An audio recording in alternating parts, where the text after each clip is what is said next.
5 common mistakes that beginner bakers make. Starting a baking business can be very exciting, creative, and equally rewarding. But there are some common mistakes, if avoided, can help you save time, save costs, and also save stress. Now, here are 5 common mistakes that you should avoid as a beginner in baking. One is not attending proper baking school. While it is possible for you to learn baking either online or all those other platforms where you can go and Google how to bake, how to do this. It is possible for you to learn through that means, but it is very essential that you go to a formal, proper baking school where they not only teach you how to bake or how to decorate, they also teach you other skills like techniques, consistency, baking, safety, and also how to run the business. This foundation help make your work more professional and also avoid trial and error. Second mistake is creating a business name that is unrelated to your niche. There are so many people that they just don't know how to create a name, business name that aligns with what they do, that resonates with their niche. As a baker, you should be able to create a business name that even without explaining, people will be able to understand that this is exactly what you do. This helps position your brand like whenever people sees it, they already know, oh, this is Tesson Bakes and Events. Oh, she is into baking. She is into events. You get it? So it is very important that your business name speaks loudly what your business is all about. And in this case, as a baker, let your name or business name that you're going to formulate or that you have speaks volume of exactly what you do without you having to explain yourself. A clear niche aligned name helps you stand out and attract the right audience. Think of it as positioning your brand before you even start selling. The third mistakes to avoid is not registering your name before business branding. Many new home bakers, out of excitement, they will start immediately to design their logos, their packaging, their social media handles, and every other thing that can brand your business without even confirming whether that particular name that you're already using to create business shirts, business top, business logo, business this and that, without confirming if they are legally available for you.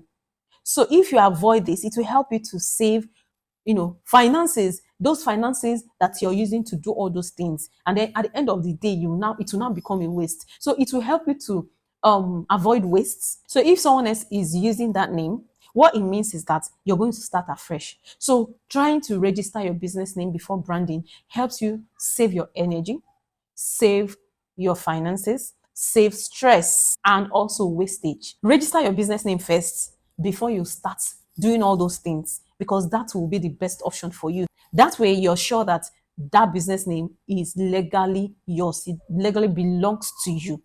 You understand that? Now, we're going to talk about the fourth mistakes that new bakers make. Undercharging your work. You see this particular one. Many beginners are on this train. They are on this table. Many beginners, they are on this table.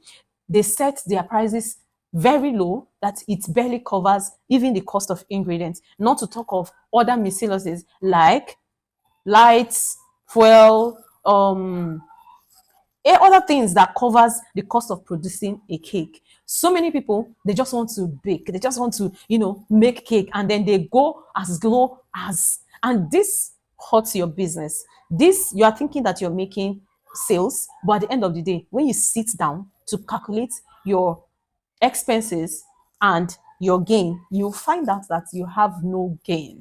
In fact, you'll find out that most of the times you're adding your money to produce a cake for a customer because you choose to charge very low.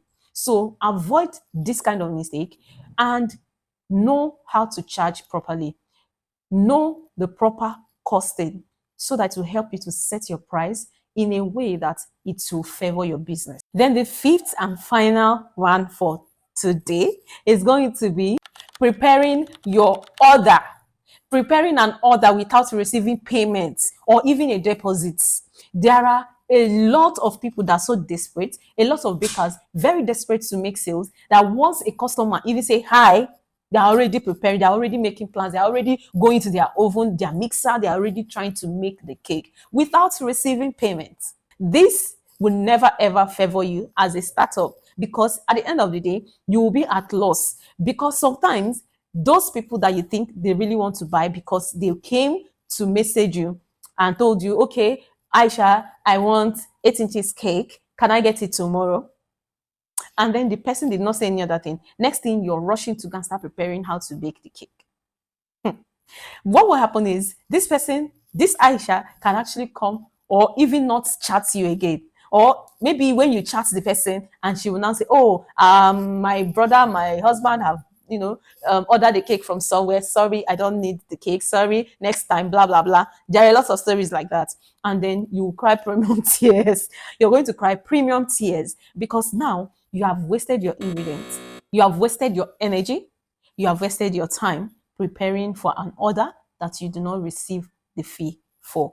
Sometimes you prepare the order without receiving payment. You will be forced to deliver it to the person. You will deliver it and they will just ghost you.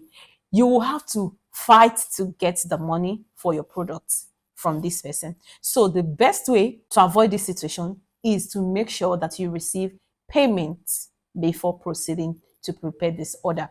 So my rule as a baker is no payments, no cake. You understand? No payment, no cake. Before I can even on my oven and say I want to bake a cake, you as a customer must have paid me. You as a customer must have paid me. These things that I listed are some of the mistakes that I made while starting up years ago. And if you're coming across this video as a beginner baker, you're very lucky to see this video, because this video, if listened properly, is going to help you to avoid a lot of wastage, mistakes, time wasted, and what? Energy wasted. Finally, building a baking business is a journey filled with learning, creativity, growth. Avoid these mistakes while you are building that your baking business, and present your business professionally. This will help people to value you, value your business, value your time, value your products. Remember, baking business is not just about baking very yummy cakes. It is also about smart business choices. I remain yours truly, Tessie. See you on another episode, and make sure that before you leave this video, you are going to subscribe to my YouTube channel. Share this video to people that you know they are starting up their baking business so that they can learn, and put on your notification for more of this type of video. See you. Bye.